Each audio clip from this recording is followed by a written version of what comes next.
How you doing, YouTube? Matt with Master Beer Reviews, back with yet another review. A little bit of old school, old homegrown, hopeful goodness in the form of Breaker Brewing. It is the Breakfast Club series, the Princess. Breaker Brewing.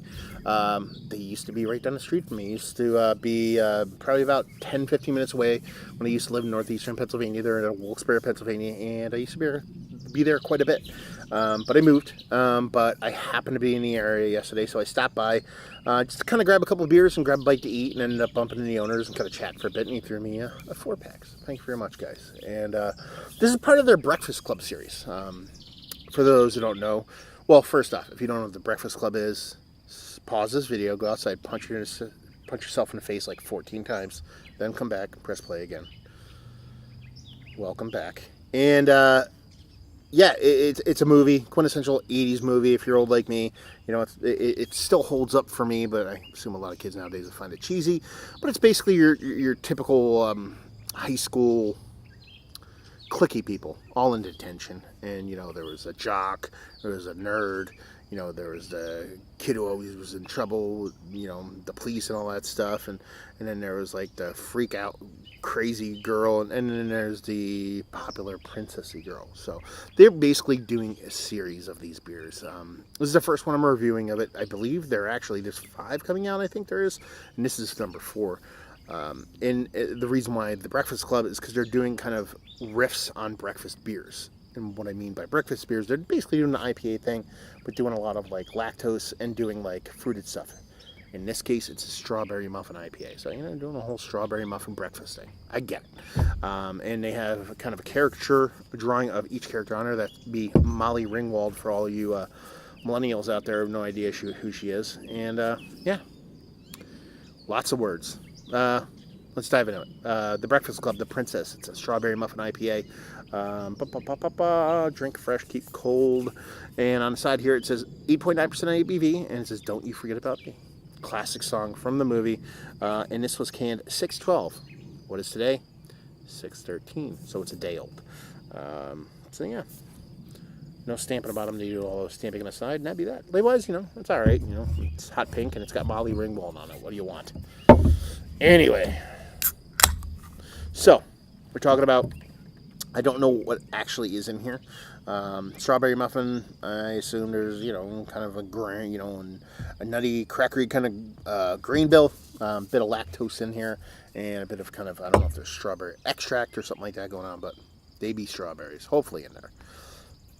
What do we have here? You know, rich kind of golden amber hue. Definitely not super hazy. Definitely give a little bit of light through that sucker. Pinky finger, you know, just off white head, and that'd be that. So yeah, does she look like a big hazy kind of New England style IPA with lactose? Not really. Does it matter? Not really. Let's see if I get a nose. Okay, definitely getting vanilla. I'm assuming there is lactose in here. Maybe it's more vanilla because that comes off the vanilla as poop to me. Poop actually doesn't come off vanilla to me. I was just trying to be like, I don't know, weird. You can scratch that, reverse it. It comes off very vanilla. How's that?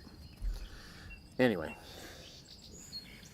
And you definitely get strawberry vibes. And the cool part about the strawberry is it's kind of like strawberry shortcakey more than strawberry muffiny, but again, that's what they're going for. They're going for that kind of nutty, bready, grainy kind of strawberry thing as opposed to a candied strawberry or something that's a bit kind of synthetic. It comes off kind of baked goody kind of strawberry. And that vanilla's big, but it's not that big. One of my biggest kind of nitpicks with Breaker is they have been doing a ton of lactose vanilla in their beers, and their vanilla has been very, very heavy-handed. This one, not so much. It's a bit more reserved than it typically is, so I'm kind of excited about that. So, anyway, let's dive in. Cheers.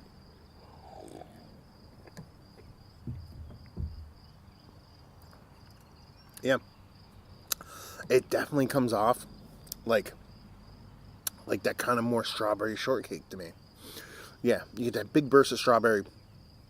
It's definitely coming off kind of that bready, cakey kind of strawberry I was talking about. There's a bittering component to the hop that kind of offsets that to where almost like you've got a strawberry seed kind of stuck in your, your teeth, and you kind of picked it out, and then you kind of crunch down on it. It gives you that kind of bittering thing. So that in my brain kind of works really, really well. The vanilla adds that kind of confectionery, kind of candy cakey component to it that brings me to more of that kind of strawberry shortcake thing as opposed to a muffin. But again, the strawberry is coming off very clear. It's coming off as a caked version of that, so muffin works for me. And the vanilla, like I said, very kind of true vanilla they were going for me.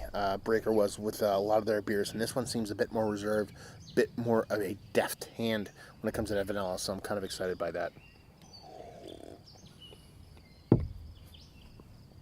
There's a little of it of like a alcohol, evaporative alcohol thing that makes me almost think of this as like a perfumey kind of strawberry vanilla sweetness. It stops short of that to where it gets to the point where I'm like, okay, it would be a little bit not super negative, but kind of off-putting, but it just gets to the edge of that to where it gets almost like evaporative alcohol kind of perfumey like, which would totally have turned me off, but it doesn't get there, so that's nice. It's tasty, it's fun, I like it. The proportions of the way they work the hops, the way they work the malt, the way they work the strawberry, all just kind of make sense in my brain and deliver what I think is what they're trying to deliver with it, which is kind of that strawberry muffin / shortcake thing, and a nice package. And I like the bitterness in there. There's a nice bitterness to it. It's definitely more sweet than bitter, but there's enough bitterness in there to kind of balance everything out. So it's pretty cool. I think that's it. Let's talk about it. It's one of the better fruited lactose / vanilla IPAs I've had as of late. Yes and no. It's not. Yes, it's on the outside looking in. It's on the inside looking out. It's kind of right on the edge. There's a push.